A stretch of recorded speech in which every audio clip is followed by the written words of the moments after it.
Alguns negócios seguem tendências e outros abrem caminhos. O ecossistema Diamond não é apenas um grupo de empresários, é um ciclo de influência, onde visão encontra propósito e o tempo trabalha a favor daqueles que executam de forma consistente. O coração deste movimento se encontra o Hub Diamond. O ponto é onde conexões certas acontecem naturalmente, onde a cada encontro se transforma em legado. O Hub Diamond não se busca, se conquista, pelo resultado, credibilidade e visão de quem entende que sucesso é pertencer ao local certo e estar próximo das pessoas certas. Seja muito bem-vindo a mais um programa Conectando Propósitos. Eu sou a Verusa Anjos, estou aqui na Elo TV, a TV mais próxima de você. Para a gente começar, curta, comenta, compartilha esse vídeo. Eu estou aqui com uma convidada super especial, a Ana Cláudia Muniz. Seja muito bem-vinda. Obrigada, Verusa. Deus abençoe pelo convite. Amém, amém. A gente vai bater um papo muito especial aqui. Eu tenho certeza que você vai ser muito edificado. A Ana tem um testemunho muito forte, né, dela, da família dela. E eu tenho certeza que você vai sair daqui fortalecido na sua fé, edificado, inspirado a crer, né? Amém. A buscar ainda mais o Senhor, a acreditar nas promessas e naquele que não muda, não mente e é o Deus dos impossíveis. Verdade. Ana, pra gente começar, eu queria que você trouxesse isso, né? Eu sei que vocês viveram muitos desafios. Eu quero começar por esse ponto. Sei que você viveu muitos desafios, você e sua família. Conta pra gente um pouquinho, né? Qual foi a enfermidade que chegou no seu lar? Como foi que isso começou? E todo esse processo que vocês vivenciaram. Bom, Verusa, da sequência que eu vou começar contando, parece que foi uma situação atrás da outra. E de fato foi uma situação atrás da outra.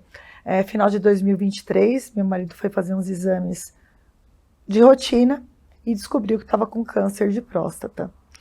Para você ter uma ideia, de 0 a 10, o câncer dele estava com grau 9.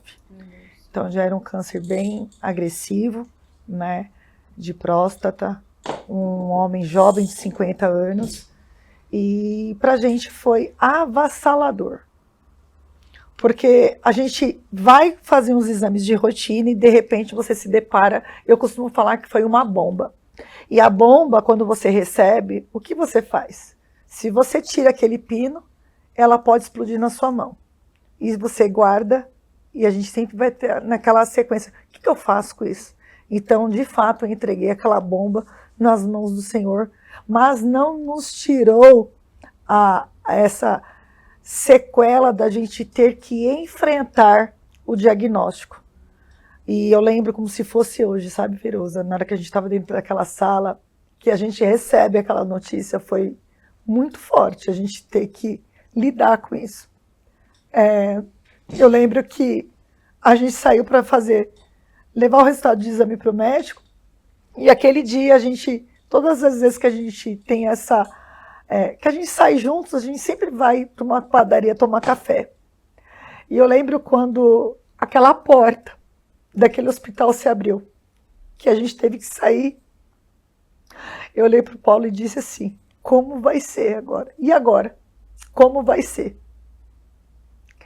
Só que eu também lembro que antes da gente sair do hospital, dentro da sala, eu perguntei para o Paulo, como que você vê esse papel daqui a um período de tempo? Eu falei, fecha seus olhos comigo. Como que você declara e como você vê esse papel? Ele falou assim, eu me vejo curado. E eu falei, então é isso que eu profetizo sobre a sua vida. E é isso que eu declaro sobre a sua vida.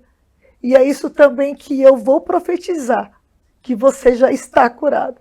Eu acho que o médico não entendeu muita coisa. E eu lembro que a gente saiu. E aí, quando as portas daquele hospital se abriram, eu pensei, falei, meu Deus, e agora?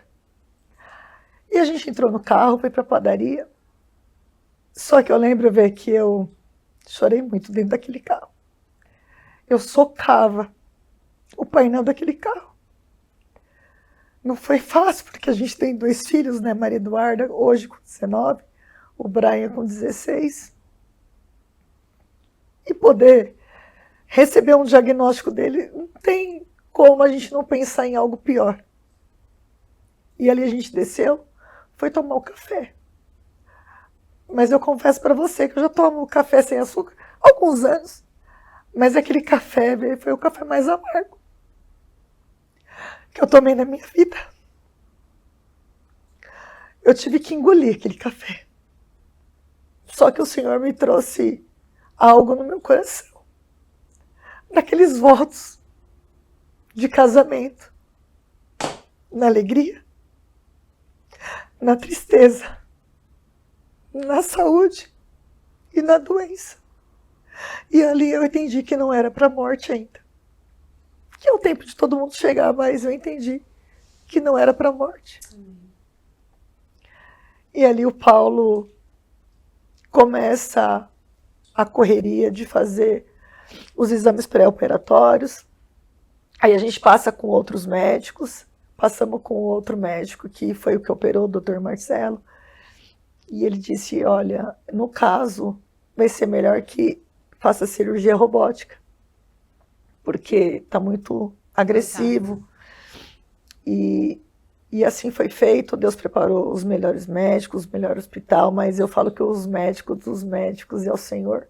Com certeza. E foi ele que estava à frente de tudo, ele que preparou melhor, que tornasse isso um pouco mais leve para nós, né? E a cirurgia do Paulo aconteceu em janeiro desse ano, né? Minto, de 2024, meses depois. E aí o Paulo fez a radioterapia, terminou agora, esse ano, né? Porque precisou de fazer a rádio, terminou. E aí, antes de eu voltar a trabalhar, eu falei, vou dar continuidade nos meus exames, porque, querendo ou não, a gente foi juntos, né? Fazer os exames. E aí, no exame de rotina, veio mais uma situação. Viu? Isso foi quando? Assim que o Paulo terminou a rádio. Agora, no início do ano? De setembro, final do ano passado. De setembro, outubro do ano passado, ele estava no processo de finalização da rádio, de início, a continuidade dos meus exames. E ali dentro do consultório da ginecologista, ela já tinha visto o que tinha e pediu para eu procurar um urologista e um hepatologista. E a gente vai procurar, né? E quando a gente procura, a gente, querendo ou não, a gente acha. E ali eu coloquei, né, no Google, né, para ver o que era. Por que ela tinha me pedido para passar com o urologista? Eu não entendi. E aí, para mais um susto, para mais uma bomba, aí eu descobri que eu também estava. Só que até então, precisava de uns exames mais precisos, ressonância e tudo mais, e foi diagnosticado um câncer no rim. E uma possível lesão no fígado. Eu falo para você que eu falei, meu Deus, o que eu faço com tudo isso? De como que eu vou gerenciar tudo isso? Porque não é fácil. O marido já tinha passado, aí está em tratamento, aí eu vou para poder ver uma situação... Quando pensa que venceu, né? Acabou agora, né? Essa luta acabou. Aí iniciou uma nova luta, né, Ana? Mais uma batalha. E não foi fácil. Foi desafiador, ver. E ali eu saio, já procuro os médicos, já vou sendo levada para a cirurgia. Precisei fazer a retirada total do órgão. Não deu para deixar o rim, porque ele estava no terço médio e estava bem cirúrgico, estava bem, né, invasivo também. Só que, para honra e glória do Senhor, eu não precisei nem de fazer rádio e nem precisei de fazer a químio. E isso eu devo ao Senhor, porque os médicos não entenderam. E o fígado, eles até hoje não sabem o que tinha no fígado. Depois disso, né, eu fiz o PET scan para saber o que de fato tinha e só foi detectado bolhas de água no fígado. Mas eu declarei que eu estou curada. Amém. Em nome de Jesus, eu estou curada. Amém. E não é fácil ver. Não é fácil. Então, vocês viveram esses dois processos, né, de enfermidade, uma atrás da outra, porque de fato é, né, um ano de diferença só, né, quando termina o tratamento de um, começa, né, outra. Uma outra batalha, uma outra luta aí nessa questão de uma outra enfermidade. Sim.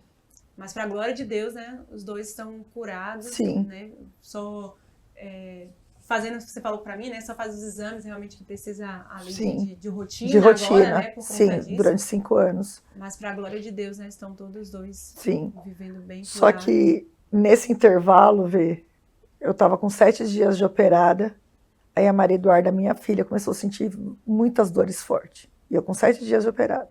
O Paulo fazendo o tratamento. Então foi aquela loucura.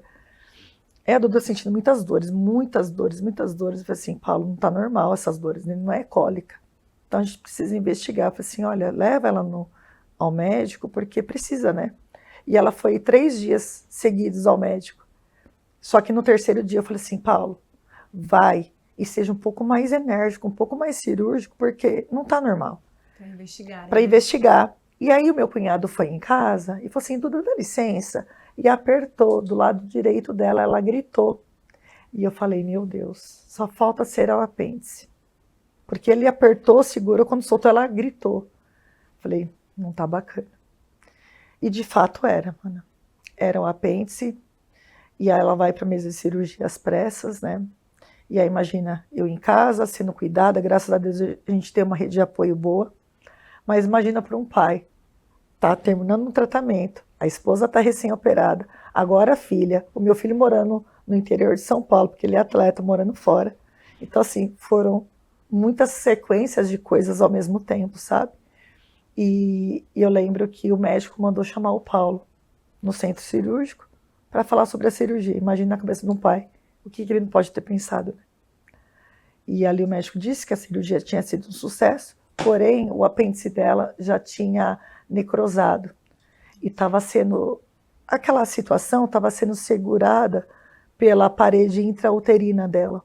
Então na hora que foi fazer a remoção, ainda pingou. Aí precisou de fazer a limpeza dos órgãos e ela ficou com dreno durante 10 dias, que ali era o olho clínico do médico. Sim. Então ele pôde ali observar durante esses 10 dias, mas graças a Deus a Duda ficou 100% Glória também. Aí nesse intervalo o Braia estava morando fora, no interior, né? Estava no clube. E imagina a cabeça dele, né? Um menino apenas de 15 anos, passando por tudo isso. O pai terminando o tratamento, a mãe operada, a irmã operada. E ele precisou de retornar para fazer os exames. Então você percebe, Verônica, Verusa, que foi tudo muito junto. Sim. Foi tudo muito um curto prazo de tempo. Aí dá a impressão assim, nossa, mas é nessa sequência. Aí o Brian vem para São Paulo, porque ele foi aprovado no clube e precisava de levar os exames médicos. E ali a gente passa, como de costume, porque ele joga bola desde os 5 anos de idade, e a gente faz os exames, o Paulo leva para fazer os exames e tudo mais. E aí um desses médicos pediu para fazer um holter. Eu falei, meu filho, pensei comigo, não tem tempo para fazer um holter, porque demanda tempo para agendamento, e tem que esperar 24 horas, e ele estava com prazo para voltar, né? Mas o médico disse, eu não libero. A gente até correu em outros médicos para ver, né? Por conta da demanda do tempo, mas não foi possível, por conta do convênio. E ali no holter foi descoberta uma arritmia cardíaca. Com um menino de apenas 15 anos, com uma arritmia assim, muito grave. E o médico já jogou na lata. Esse menino nunca mais vai poder jogar bola. Esse menino precisa de fazer uma ablação. E deu uma caixa de remédio que eu tenho até em casa hoje. Eu comprei, porque a gente tem que ter a fé também e com sabedoria. E eu guardei aquela caixa de remédio. Só que minha mãe disse, ô filha, investiga melhor. Eu acho que é uma sequência de situações. Pegou o emocional, pega o físico. Dá uma investigada, vai primeiro em outros médicos, né? E minha mãe disse, tem a ritmologista, e aí o técnico dele também já tinha falado, né? E eu sei que foi assim, uma junção de pessoas, de toda, de família, de amigos, do técnico, enfim. Foi todo mundo se ajudando para que ele pudesse passar. E aí a gente chegou até o Dr. Pedro Gori, que pediu uma bateria de exames para o Brian, né? Só que você imagina, todo mundo passando por alguma coisa, né? E ali foram uns 3 meses, né? Até fazendo os exames, e até que a gente levou o resultado de exame para o Dr. Pedro. Ele olhou os resultados de exames, olhou para o Brian, a gente tinha esperança, né? Pelo menos com 1%, porque todos os outros médicos foram incisivos, dizendo as mesmas coisas, mas existia um ponto de esperança ali, né? E o Dr. Pedro agora, eu lembro que ficou um silêncio naquela sala, e eu lembro, se eu fechar os olhos, eu lembro do folhear daquelas folhas. E ele vira os exames de cabeça para baixo, empurra, pega uma folha da impressora e empurra para o Brian. Quando o Brian vai pegar, ele pega em cima das mãos do Brian e diz assim: antes de você entrar em campo, você vai lá falar o que o Senhor fez na sua vida. E ali eu não acreditei no que eu estava ouvindo, vindo de um médico. E ali eu meio que olhei, não entendi. Ele falou assim: mãe, o Brian tem uma arritmia. Vamos falar no passado, mãe. O Brian tinha uma arritmia. E ele não tem nada de patologia. Foi uma sequela da dengue. Nossa. Foi uma sequela da dengue. E a arritmia dele só dá quando ele está em repouso. Não dá quando ele está em alta performance. E ali eu lembro que o Brian saiu feliz, e a gente também. Primeira pessoa que ele foi lá foi agradecer ao técnico e à comissão e todo mundo que teve junto, né? Aí ele falou: vamos treinar. Ele falou: não, professor, antes de voltar, eu preciso testemunhar o que o senhor fez. E esse técnico tem uma célula lá no futebol, e eu lembro que ele pediu oportunidade, não falou para ninguém, só para o técnico, e ele foi falar sobre Jó. E aí ele leva o resultado de exames, entrega na mão do treinador, entrega o atestado de que está apto, mas ele disse: mãe, ainda assim, se aquele clube me ligar, eu vou agradecer. Aquilo é muito bom para um atleta, mas eu não estou preparado para ir para lá. Eu falei: por quê, filho? Aquilo é muito bom e eu posso me perder. E o que eu não posso perder é minha salvação. Menina, com meninos de 15 anos. E a gente não acreditou no que a gente estava ouvindo. Então, por mais que a gente tenha passado essa tempestade, essa turbulência, o Senhor esteve no barco todos os momentos e nos deu uma paz, Verusa, que excede todo entendimento, que eu não consigo te explicar. Para quem me conhece, sabe como eu era anos atrás, pelo menos uns 7 anos atrás, de tudo que eu passei, do processo depressivo que eu passei, as pessoas perguntavam: como que a Ana está? E as pessoas não meio que acreditavam, parecia que eu estava anestesiada, mas eu sei quem estava cuidando de mim, da minha família, nesse tempo todo. E a gente declarar que isso não faz mais parte das nossas vidas, da gente não aceitar essa situação, é só por Deus. De fato, né? Não tem como não enxergar uma fé, né? No meio de toda essa circunstância. E a mão de Deus. A mão de Deus. E a mão de Deus realmente ali trazendo o impossível. Sim. Porque como vocês receberam o mesmo diagnóstico do Brian, né? Foram fazer vários exames depois ainda, e o médico falou: ele realmente tinha, né? Então, assim, é a mão de Deus realmente que foi fazendo todas as coisas e estando presente, né? Estando presente em todo o tempo. Em meio à tempestade, ele de fato trazendo ali o conforto ao coração de vocês e trazendo os milagres, né? Que só ele pode fazer, né? Que só ele pode fazer.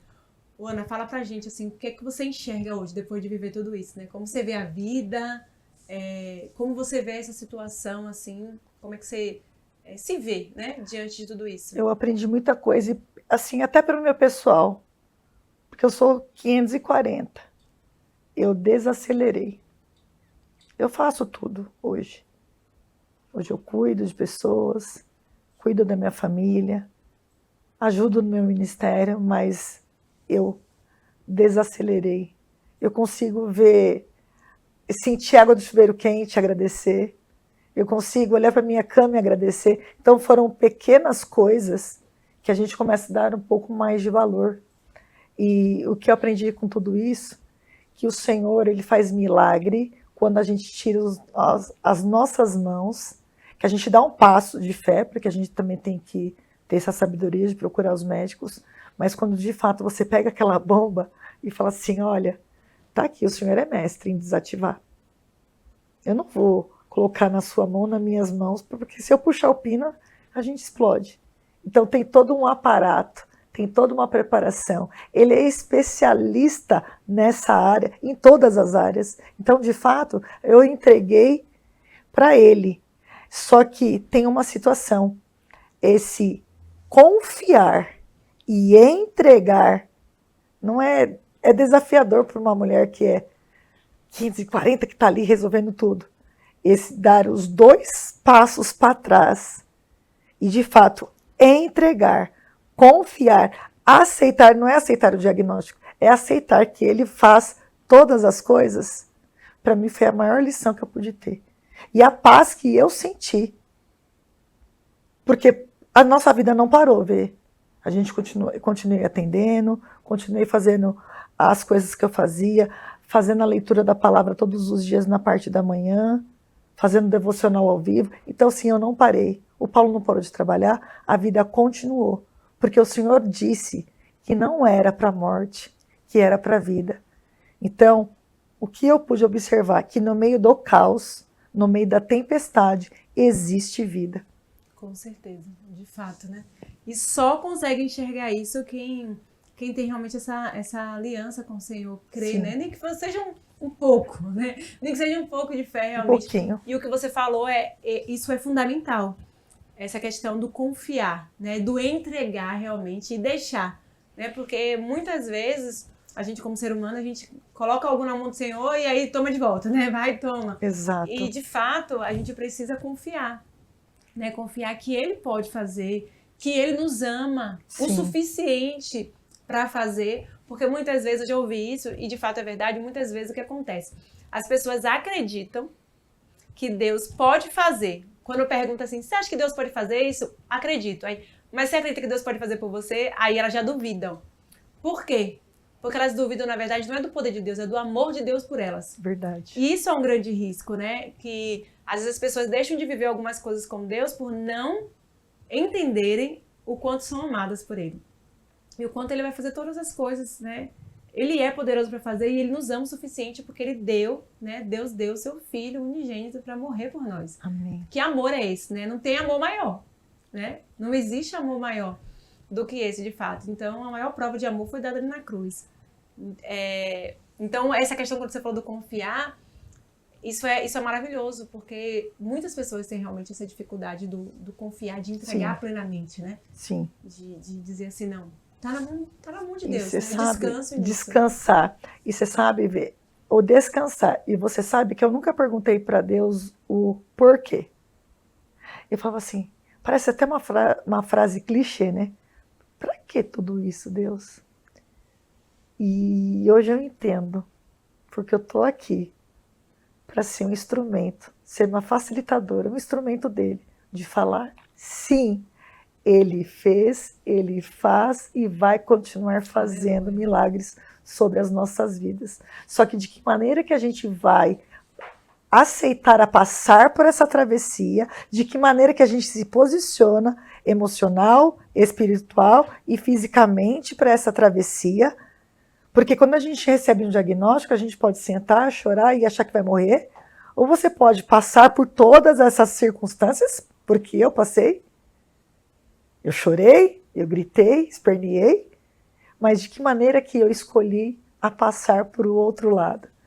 E hoje eu entendo que uma amiga me disse, Ana, tem coisas que a gente passa, que a gente vai criar estratégias para que a gente passe para o outro lado. E tem coisas que nós vamos passar para sermos autoridade, para que sejamos um instrumento dele aqui, para que, olha para mim, confia. Ele Se faz. eu passei, você também vai passar, porque ele faz. Exatamente. Foi isso que eu aprendi. Exatamente, né? É ser um testemunho vivo, né? É. Você anda na rua, precisa de alguém para acreditar que isso é possível. Olha para mim que isso é possível, né?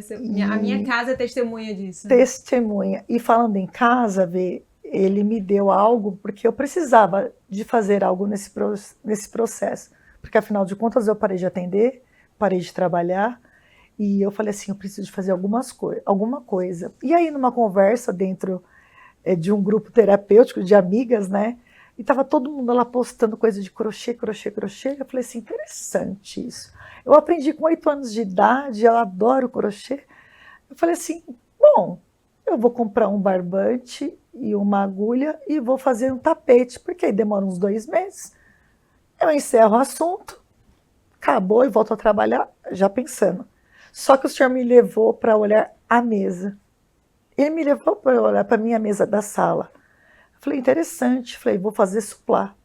Vou fazer meus jogos americanos e tá tudo certo. E eu fiz os primeiros. Ai, que legal. E vendi o primeiro. Meio da situação, no né? meio da situação. E vendi o primeiro. E numa madrugada o senhor disse para mim, enquanto você espera, você tece. Aí eu falei, interessante. Enquanto eu espero, eu teço. E aí a logo é um novelo, a agulha e um cacho de uva. Por quê? Porque a videira tem os processos. E naquele momento eu estava passando pelo processo da dormência, onde todos acham que ela está morta, seca, só que ela está ali totalmente parada, recebendo os nutrientes do solo, sendo nutrida, fortalecida, edificada, enraizada para o processo do brotamento. Depois do processo do brotamento, vem os frutos. E ali, o fruto, quando ele é espremido, ele tem várias utilidades. E eu estou vivendo esse processo agora.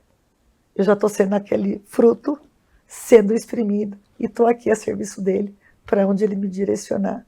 Aleluia. E diante disso, nasceu esse projeto, onde ele me trouxe uma palavra de Êxodo 25, 23, que é onde fala ali da questão das situações que tinham ali, que compunham a mesa. E diante disso eu quero te entregar um presente. Muito obrigada. Para que quando você estiver sentado à mesa, fazendo seu devocional, tomando seu café. Posso abrir? Claro, por favor. Que você possa usufruir. Ai, que lindo, gente. Desse Olha momento. só, gente. Coisa mais linda. E eu queria que se você pudesse ler o que está escrito aí nesse papelzinho. Que lindo. Eu vou ler sim, ó. Enquanto eu espero, eu teço, né? Que foi o que ela acabou de falar. Cada ponto que você vê aqui carrega mais que linha e agulha. Carrega tempo, cura, silêncio, oração. Carrega a vida que floresce, mesmo quando parece pausa.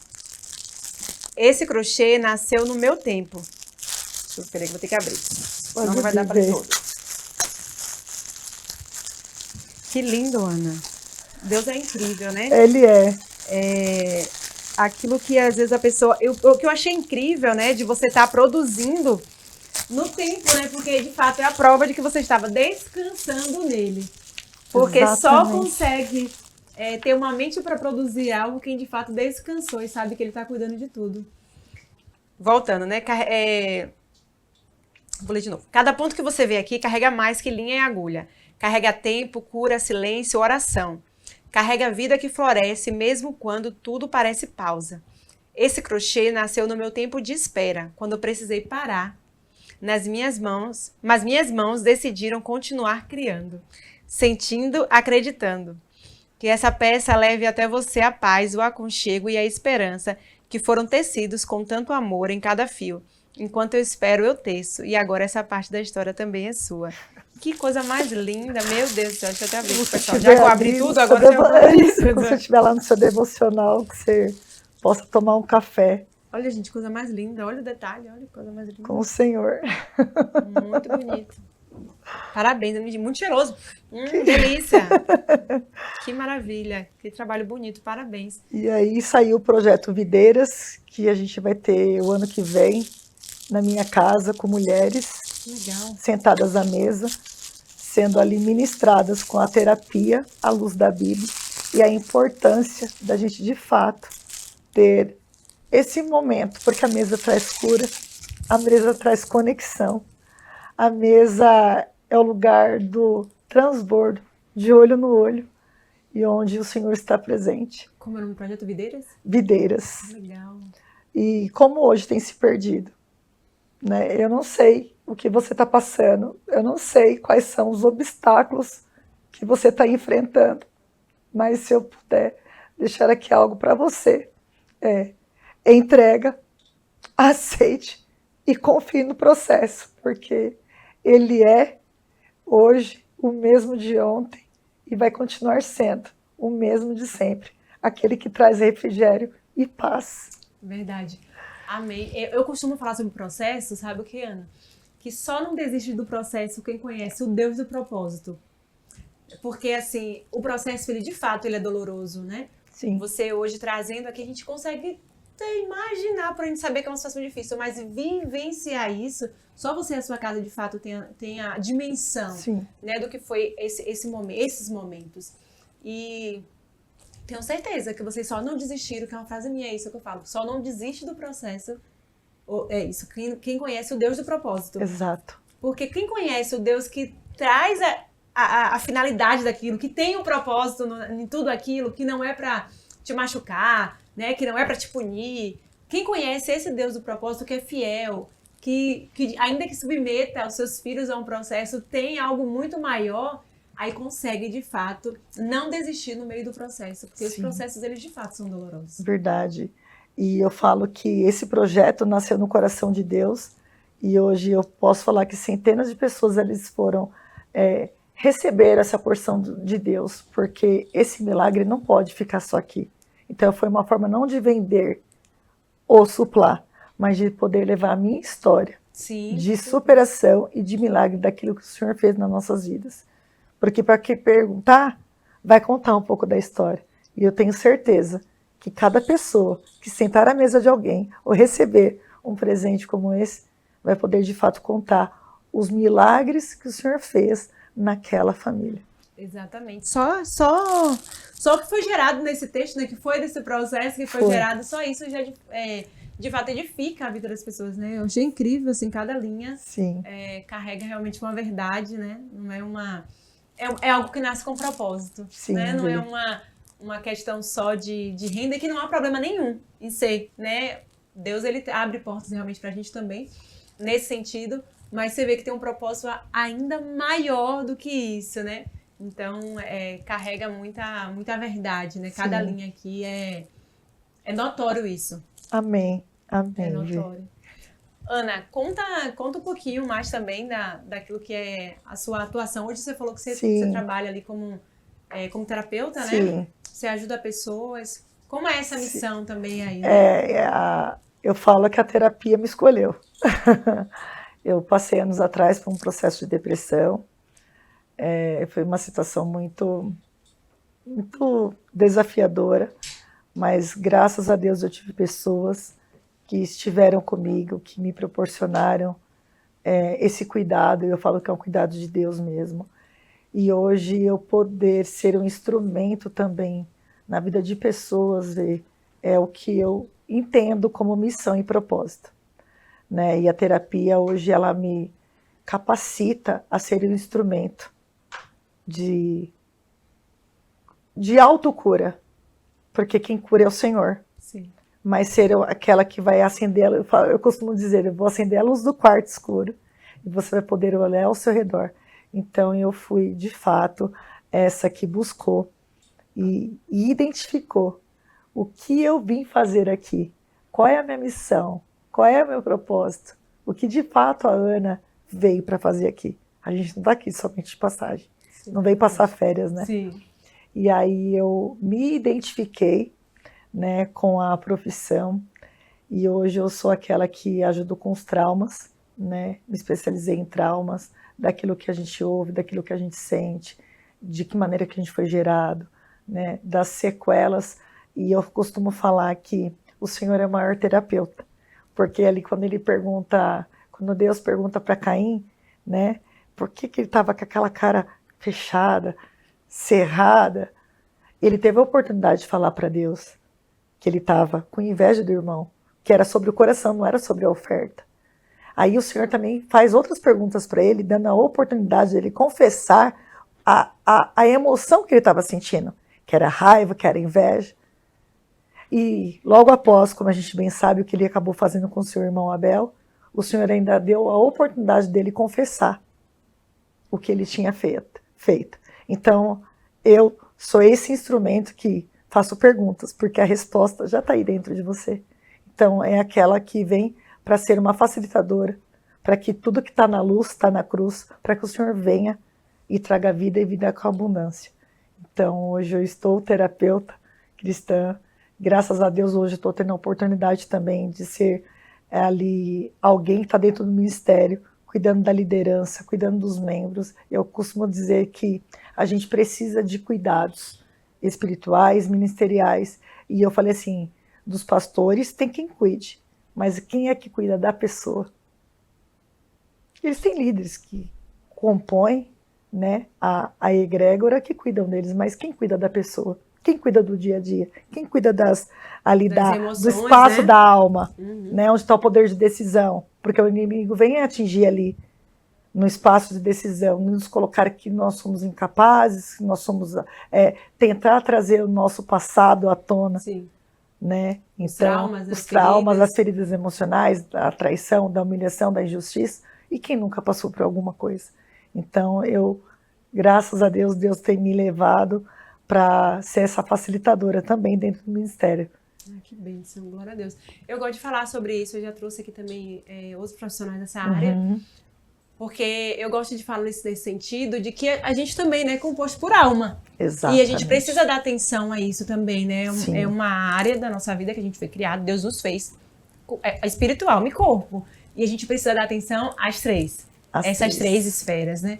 Então não pode negligenciar. E às vezes a gente vê, né, a alma sendo muito negligenciada por muito tempo. Ainda tem gente que tem essa questão, né, que acha terapia, psicólogo, não sei o quê, né, coisa de maluco, não sei o quê, né, esse preconceito. Tem. E não é. Não é. E não é, e a gente precisa realmente reforçar isso a cada dia, para que as pessoas entendam que tem muitas lutas que elas estão enfrentando que seriam resolvidas por uma terapia. Exatamente. Que seria resolvido realmente por um profissional que Deus capacitou, sim, que deu essa sabedoria, né, para instruir, para, como você falou, fazer as perguntas certas, porque às vezes as pessoas estão tão cercadas de todos os problemas que viveram, de todos os traumas, todas as dores, que elas não conseguem nem raciocinar. É verdade. Para ver, né, uma luz apontando para um caminho. A gente não para pensar na nossa vida. Eu precisei de fazer uma pausa para olhar para a minha história. E a gente não foi ensinado na escola ou dentro de casa a fazer essa pausa. A gente foi ensinado a sempre estar de pé para o outro, né? E desconstruir isso não é uma situação muito fácil, porque tem sintomas que nós carregamos. Pessoas chegam no consultório com sintomas. Então, porque meu casamento está assim, porque eu estou passando por isso, porque está assado. Isso, para mim, são sintomas. De fato, nós vamos descobrir a raiz do problema, que está o quê? No nosso seio familiar, né? E é tão bom a gente poder olhar para a nossa história com amor, sem julgamentos, sem apontamentos, entendendo que só nos deram o que puderam, só fizeram o que estava ao alcance. É que nós criamos uma certa expectativa daquilo que a gente achava que merecia, ou da forma que a gente gostaria que tivesse sido. E mesmo passando por muitas situações, né, porque tem situações assim que a gente fala assim, meu Deus, mas o Senhor é aquele que vem, que quando a gente fala, a cura. E a gente poder estar junto da palavra, com a direção, trazendo essa cura e libertação, é surreal, eu sou apaixonada. Eu sou apaixonada pela minha área. Eu acho incrível também. Eu acho incrível. É uma área que eu gosto muito, como eu falei, né? Eu gosto de trazer, inclusive, profissionais aqui que falem sobre esse tema, porque eu acho que as pessoas precisam começar a se olharem. Porque tem muitas coisas que as pessoas deixam de viver porque elas não fazem isso, né? elas não conseguem se olhar, então elas veem tantas impossibilidades em tantas coisas que, na verdade, só estão ali muitas vezes por crenças, né? Padrões de repetições. Padrões de repetições, exatamente. E um simples profissional conseguiria ajudar. Mas eu vejo que até uma armadilha, assim, eu acredito na armadilha do inferno, realmente, para que as pessoas não consigam vivenciar isso. Então, criou isso. Isso aí é para maluco, isso aí é, né, é para quem... Isso aí eu não preciso, né? Eu posso me resolver sozinho. Posso me resolver, Só que não se resolve. E ali fica essa questão, né? Então, eu acredito que seja até uma armadilha, realmente, do inferno. Assim, para que o ser humano ele não consiga viver na plenitude do que ele foi criado, né? É verdade. Porque ele precisa olhar para a alma, né? Precisa. E eu falo que a alma está no poder da decisão, né? Que é ali onde... Por que a gente fala assim? Que é mais fácil a gente olhar para aquilo que falam da gente, que nos culpam, que nos criticam, do que olhar para a palavra, que traz totalmente o contrário daquilo que as pessoas dizem. É porque atinge de fato a nossa alma, onde está o poder na nossa decisão. E aí são gatilhos que a gente escuta, que vão dar aquele insight, aquele start. É assim mesmo. Tá vendo? A minha vida é assim mesmo. E é aquilo, né, que a palavra, até como a gente acredita aqui na palavra, a gente, né, vive a palavra do Senhor fala, né, assim como o homem se imagina na sua alma, assim ele é. Verdade. Então, se a pessoa, ela se enxerga totalmente distorcida daquilo que foi criado, ela vai viver daquele jeito. Não é que ela seja assim, mas ela está se enxergando desse jeito e a alma dela tem esse poder de trazer essa criação para fora, né? Exato. Assim como o homem se imagina na sua alma, assim ele é. Ele vai reproduzir tudo que ele acredita, né? É verdade. E você lembra que no começo, quando eu estava dentro do consultório com o Paulo, eu fiz a pergunta para ele, como que você vê esse papel daqui em um período de tempo? Curado. A gente precisa trazer isso como uma verdade, internalizar e ir em busca, sim, fazer o que precisa ser feito. Fazer a nossa parte. Fazer a nossa parte, mas profetizar. Porque aquilo que eu penso, eu sinto e se torna real. Exatamente. E a palavra também fala, né? Crie e por isso falei. Né? Então precisa também falar. Sim. Porque se você crer de fato, você vai pronunciar. Você vai colocar na sua boca essa verdade. Você não vai ficar lá, eu acredito nisso. Não, coloca pra fora realmente. E a palavra do Senhor também fala, né? Que o poder da vida e da morte está na língua. E o que bem dela utiliza comerá dos seus frutos, né? Então precisa realmente trazer mais pra fora essa fé, né? Talvez você tá em casa e fala, eu creio, mas as palavras que tem na boca é totalmente contrário ao que diz que acredita, né? Acredita, exatamente. Então, ainda que seja talvez difícil, comece a trazer realmente isso para fora, porque a palavra do Senhor fala isso, crie e por isso falei. Então, se você crê, você vai falar. E a gente precisa acreditar em quem eu tenho crido. Em quem eu tenho crido? Quem que eu chamo para estar no meu barco? De que maneira que eu vou fazer essa travessia? De como eu vou me posicionar, de como que eu vou gerenciar as minhas emoções. O medo é aquele que te paralisa. Só que o medo também faz parte das nossas vidas. Ninguém vai ali pular da janela. Dá medo de altura. Só que de que maneira que esse medo você tem gerenciado ele? Qual é o próximo passo de fé que você precisa dar que o medo te paralisa? É que tem o medo da sobrevivência, né? Exato. Que é justamente o que você falou, né? Isso. É o medo de... Eu vou ter o medo de pular, porque eu sei que eu vou morrer. Aí, e eu tenho que ter. Mas tem outros medos que você não dá um passo com medo daquilo que vão pensar, daquilo que vão falar. A gente sempre se preocupa com o outro.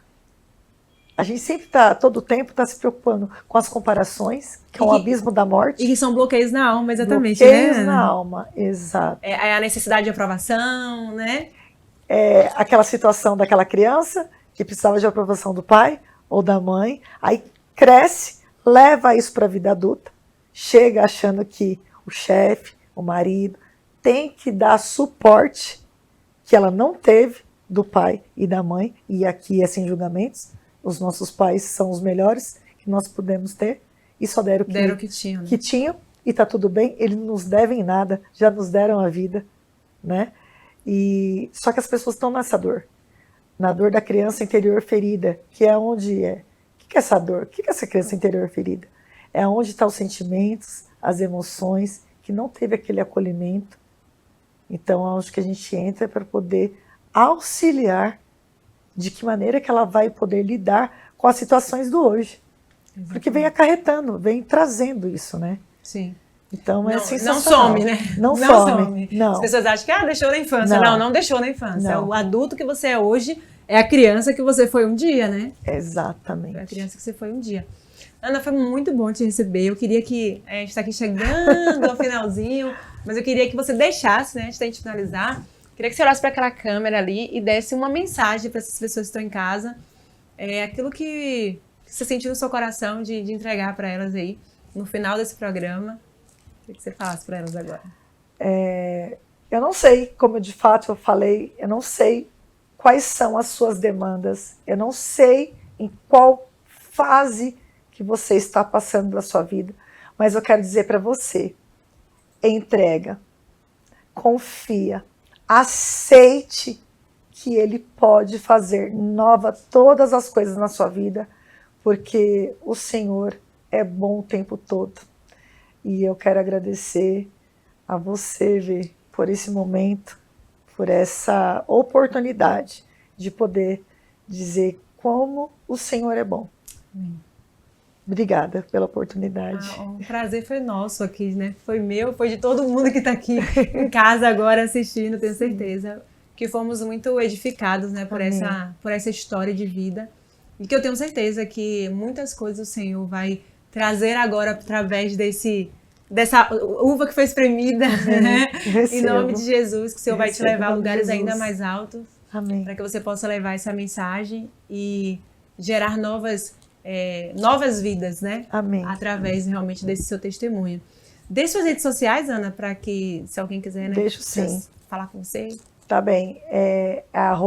@terapeuta Ana Cláudia Muniz, tem lá no Instagram. Vou ficar muito feliz em poder ter você lá para poder conversar, contar um pouco mais, porque de fato aconteceram muitas coisas nesse intervalo, e se a minha história assim tocou você, eu vou ter o maior prazer em saber e conversar com você. Muito obrigada. Antes de finalizar aqui, eu também queria deixar minhas redes sociais, você que está em casa. Meu arroba é @verusaanjos. Eu tenho um grupo também que se chama Herdeiros do Pai, onde toda quinta-feira eu dou uma aula ali, uma ministração, né, ao vivo, e tem sido uma grande bênção, a gente tem vivido vários testemunhos. Então, se você quer entrar nesse grupo, vai lá na minha bio, né, no link da minha bio tem um direcionamento para o grupo. Se você tiver dificuldade, pode me chamar no direct também que eu te auxilio, é @verusaanjos. Eu também quero agradecer, eu ganhei esse presente maravilhoso da minha convidada que veio aqui na semana passada. Olha só que coisa mais linda, né? Ana Cláudia também é o nome dela, e o nome da loja dela, gente, é Ateliê Ana Veríssimo. Olha que coisa mais linda, eu quero agradecer, Ana, muito obrigada por esse presente, eu amei. Ficou maravilhoso. Ateliê Ana Veríssimo, muito obrigada por esse presente que eu estou arrasando. Gente, eu quero agradecer mais uma vez, né, Ana, por você estar aqui comigo. E quero agradecer você que está aí em casa, que dedicou esse tempo para estar aqui com a gente. Muito obrigada mais uma vez. Na próxima sexta-feira estaremos aqui mais uma vez às 16 horas. E eu espero você. Um grande abraço.